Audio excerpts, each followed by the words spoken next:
This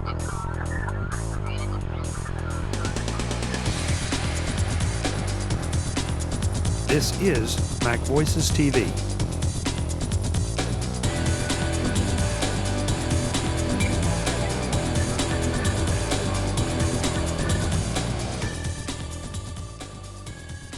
MacVoices TV is brought to you by Tropical Software, the makers of Top 10 Notes. Check it out at tropic4.com. Welcome back to MacVoices TV on the show floor at Macworld Conference and Expo 2009. I'm in the Drobo booth talking to Mark Fuccio, the Senior Director for Drobo. Mark, welcome to MacVoices. Hi, Chuck. Good to be with you.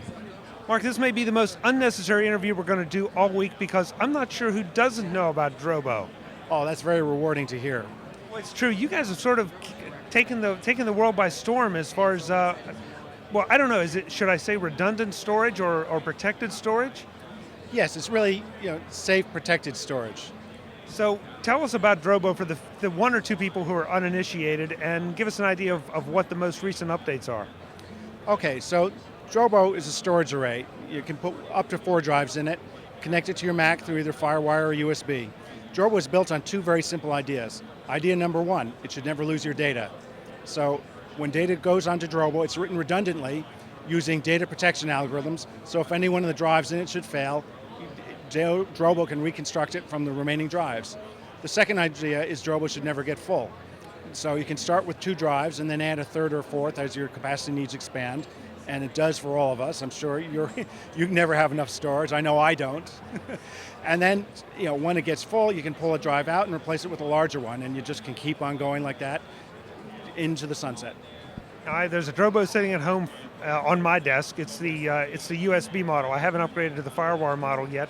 But the cool thing about this has been that I can kind of buy the storage as I need it, but I don't have to have matching media, and that's what I find the best. I can wait till the best deal comes out on a new storage category of size, and as soon as I see my price point hit, I grab it and then go to my Drobo and replace my lowest capacity drive. That's right. One of the ways we can all benefit as users of storage is, the disk drive makers are in this price war, to try to come out with ever larger drives at ever lower prices. So Drobo is designed, again, for ordinary folks and ordinary users where they see a drive go on sale, they can go out and buy it. We have a great story. We had a producer, Chris Parker of Two Brothers Entertainment. He was doing a shoot with a Red camera on location in Texas. They went out with the Drobo and 3 750 drives. After the first day, something got damaged in travel. One of the drives failed. They panicked. Is what Mark told us really true? They went to the local Best Buy, found another drive. It was only 500 gigabytes. It was SATA 1 instead of SATA 2. They took it, they plugged in Drobo, they got back to their trailer, booted up, and they went on and running. So, they really believe in it. And that's exactly what our user model is people shouldn't have to be forced to have to buy a particular type of drive of a particular capacity. It's just when you need drives, when you need capacity, just go out and buy it and plug it into the Drobo. What, for the uninitiated, I'm going to make the math easy for us. What is the overhead for a Drobo? If I get 4 1 terabyte drives, how much storage do I actually have before I run into the overhead? Okay, so Drobo takes the overhead off the top. So in that case, with 4 1 terabyte drives, you'd lose effectively 1 drive, or 25% would be your storage protection tax, if you will. So users can figure this out if they want to look at more complex combinations of drives. On our site, drobo.com, click the tab for Drobo later, and it has a little image of the Drobo. You can experiment by dragging and dropping different Drobo drives into it to see what your protected capacity will be. That seems to be the most frequent question I hear about it. Is I get it, I get the idea, it sounds really nice, but A, does it work, and B, how much overhead do I have? And the price points at first might seem a little high until you contemplate having to buy 3 or 4 different cases for drives, the hassles of swapping them out, and the fact that they're not backing each other up and protecting you. Right. So there's a couple dimensions to protection. One is there's a financial cost, and then there's also, more importantly, an emotional and opportunity cost. I was talking to a photographer here at the show the other day who was saying, he was on a shoot once in Siberia, taking photos of Siberian tigers. He said that he remembers how scared he was and how clear a view he had of the tigers. He said there's no way he could recreate that. So not is it just the tens of thousands of dollars it took to produce the chute, but it only exists at one time. So in comparison, Drobo and drives are a bargain. In general, drive prices start high and they keep going down. Right now at the show, and this may be stale in a little bit of time, we're offering a Drobo with 4 1TB drives for $899. So this is a great way. If you have a lot of data, just think through all the time and emotional effort of what would you do if you came home tonight and it was gone. You're right. The drive prices keep going down. The capacities keep going up.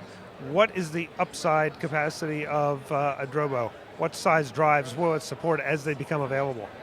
So Drobo uses 3.5-inch extra SATA drives, which refers to the physical form factor. So Drobo itself can support up to 16 terabytes. So to your Mac, it looks like a 16 terabyte drive. To put that in context, before Drobo would hit that limit of protected storage, we'd have to have 5.5 terabyte drives available. So right now, as we speak, the largest on the market is 1.5 terabytes. So there's quite a number of years of growth upward in the future that Drobo owners will have and enjoy. And before we wrap up, I want to make sure we also touch on Drobo Share, because that's what takes the Drobo and puts it on my network. Yes, the Drobo Share was introduced at Macworld a year ago. It's a companion product. About 1 in 5 of our customers want a simple, easy way to share Drobo on a network. So Drobo Share, think of it as a high-tech plumbing adapter. You plug Drobo into it, you plug in power supply and plug in an Ethernet cable, and it's on the network.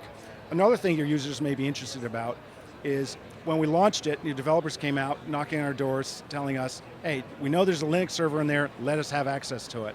So we put together a development kit and development community, and we've launched in the fall. We have over 36 applications. So it's an open computing platform, and we've seen all sorts of creative tools.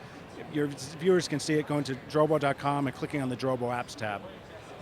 And that was an interesting move on your part to start to leverage the power and of the redundant storage and the ease with which you can expand it.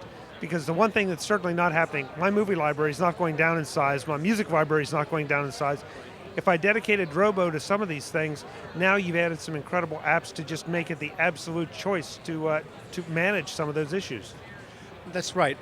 And in some sense, you can think of it instead of, this is in contrast to the sort of one-size-fits-all NAS products that exist in the market before Drobo Share. With Drobo Share, your needs are a little bit different than mine or the next person's. We can download and install exactly the apps that make it a really good fit into our lives and homes or offices. Mark, I know you have people lined up waiting to talk to you. Thank you so much for taking the time to visit with us. Chuck, it's good to be with you. Thank you very much. This is MacVoices at Macworld Conference and Expo. I'm Chuck Joyner on the show floor in San Francisco. Thanks for watching. MacVoices TV is brought to you by Tropical Software, the makers of Top 10 Notes. Check it out at tropic4.com.